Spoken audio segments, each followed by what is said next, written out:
Hey cakers and bakers, welcome back to another day in my kitchen. I'm your host, Emerly Miller, and this is my Sugar Rush. Today we're going to talk about how I package my cakes for transport. Now there's so much more to this, but today we're just going to talk about how to package. Especially when you're going long distances and you're so worried about those tiered cakes just crumbling down. I personally believe that the only thing that should keep you from delivering a cake all in one piece is if it is too physically heavy for you to carry. Now, for example, I can do up to 3 tiered cakes by myself. I do have a delivery cart when I deliver to venues, but I always have to have my husband there with me carrying the cake because I physically just can't do it.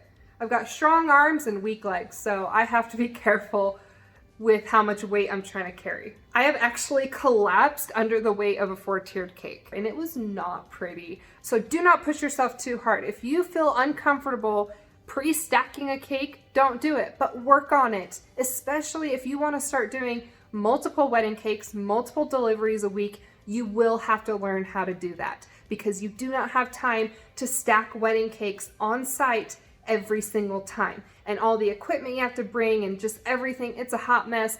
Don't do it if you can help it. All right, let's get down to it. First, we're going to talk about the delivery box. So this was homemade, obviously, and I pieced some boxes together, and actually the inside opens up and it has an insulated lining to it. This was very time consuming. I do plan on creating a tutorial for this.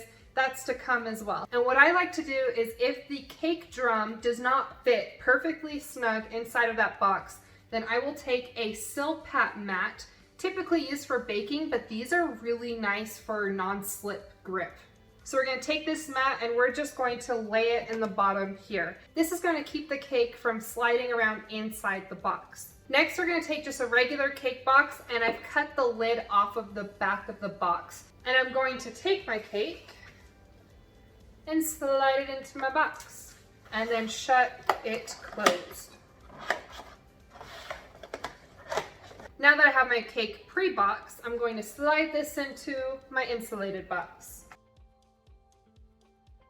Let's say you have a delivery that is multiple hours away, or you have multiple deliveries back to back and you have to keep all the cakes in your car. As you go into each individual venue, you set up each individual cake, maybe add flowers. You have other cakes in the car that will melt on you.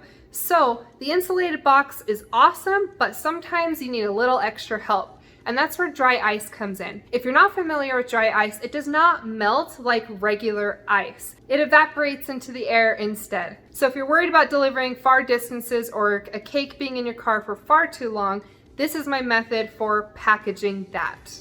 I don't have any dry ice on hand, so just use your imagination and pretend that this is blocks of dry ice. This is one of the reasons why I like to have an extra box inside of the box, because it will keep the dry ice from bouncing around during transit and bumping into the side of your cake on the bottom. Just take a few of these dry ice and wedge it between those boxes.